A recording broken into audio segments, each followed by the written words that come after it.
of proof for both sides. I think there are many Israelis who are suspicious that there is no way of living peacefully alongside their Palestinian neighbours. And this is the opportunity to prove, yes, we can. There's hope for the future. Mistakes have been made in terms of policy, and now is the time to right those mistakes, not to return to them. It seems to me that suppression and not dealing with the very real issue of the grassroots demands of the Palestinian people have caused problems. And to continue to take an attitude we have to suppress, we have to put down, is not going to go anywhere towards solving those problems. For Peter's colleague, Israeli Hebrew teacher Leora Shamgar, the accord brings the hope of realising a dream. I think for the majority of the people it will be really a dream come true. I mean, when I had my son, when I can speak for myself, he was born a day after the Camp David Treaty was signed. And I really was hoping for the day that when he goes to the army, he won't have to fight anymore. And I think really this is the beginning of my dream come true. But for Jews like Dani Wassner, a Batar youth group leader who has lived in Israel, the risks are too great. But in my mind, I've got alarm bells ringing. I'm very worried.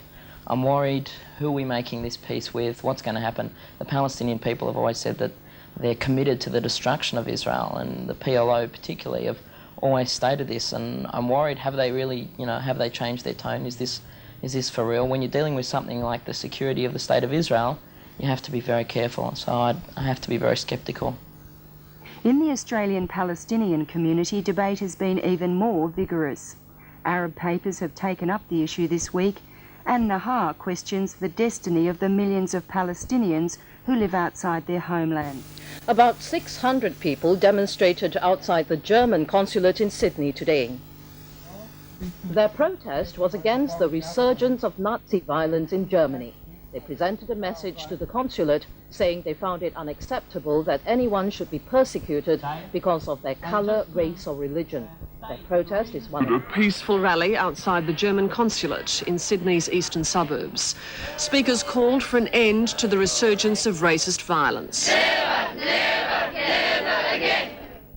Many Holocaust survivors were present. A candle lit to commemorate the deaths of Jews in World War II. A letter of protest was delivered to the German consul, who told the gathering his government shared their concerns. The New South Wales government has signed the greeting, this time for a man first among equals. At Sydney's Central Synagogue, more than 1,000 children from 5 of Sydney's Jewish schools came to wish the President and his wife Ora well on their Australian tour. For some, it would be a day not to forget. Very happy to be here with you. The President spoke of close links between Israel and Australia over difficult years. He expressed his gratitude to Australia for condemning the 11-year-old United Nations decision equating Zionism with racism. That was long ago, but not forgotten. Jewish people will never forget this noble act. And to Sydney's Jewish children, an invitation. We hope that many of you will decide to come and join us in Israel in the greatest challenge that has faced the Jewish people in the past 2,000 years. Outside, the chance to meet Jewish community members. With a police escort, it was off to Watson's Bay. Mr. Herzog and his wife took a scenic tour of Sydney Harbour aboard the Captain Phillip cruiser. It was a chance to take in some of the sights and miss the traffic. Meanwhile, security at the Hilton Hotel was building. The tactical response group prepared for his arrival. At the door, Treasurer Paul Keating. They lunched with prominent members of Sydney's business community. Tonight, after a state government reception, President Herzog will attend a Jewish community function at the State Theatre before heading off to Melbourne tomorrow. Gina Pickering, 7 National News. And ahead tonight, claims... The day started formally, President Herzog and his party flying from Canberra to be met by New South Wales Governor Sir James and Lady Rowland. The formality thawed, though, when the President arrived at the Central Synagogue in Bondi Junction to a singing welcome.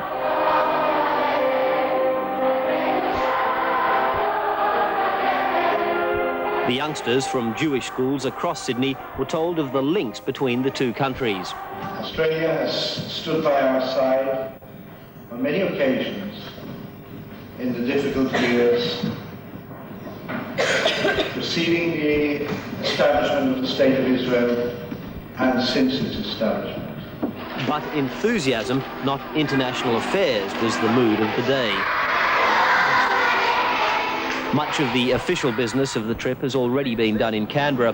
Tonight, the President will attend a state reception at the Hilton Hotel and later a function for the Jewish community. It's there that the Palestinian supporters are likely to make their protest, and the security that surrounded the state visit will be put to its first test. Nigel McCarthy, Eyewitness News. Massive security for the Israeli president on a, so far, uneventful visit. That may not be the case later this month for Pope John Paul. To improve understanding between Canberra and Tel Aviv. When President Herzog's jet arrived at Sydney Airport this morning, the tight security, which has been a feature of his tour, allowed only a small group of well-wishers to get close. The President and Mrs Herzog were greeted by the Governor, Sir James Rowland, and the Premier, Barry Unsworth.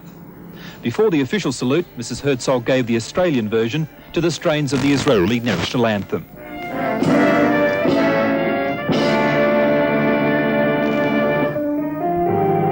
During a visit to the Central Synagogue at Bondi, President Herzog was given an emotional welcome by 1,000 Jewish schoolchildren. Although the State of Israel was formed 37 years ago, this is the first time the nation's president has visited Australia. During his speech, Mr Herzog acknowledged the federal government's political support for Jews. The Jewish people will never forget this noble act.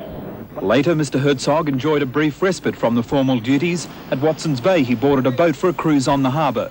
The President and his wife even braved the windy conditions high atop the flybridge for the trip to Pier 1.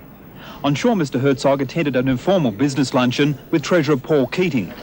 Pleasure to see you on. Tonight, Mr Herzog is guest of honour at a state dinner hosted by the Premier.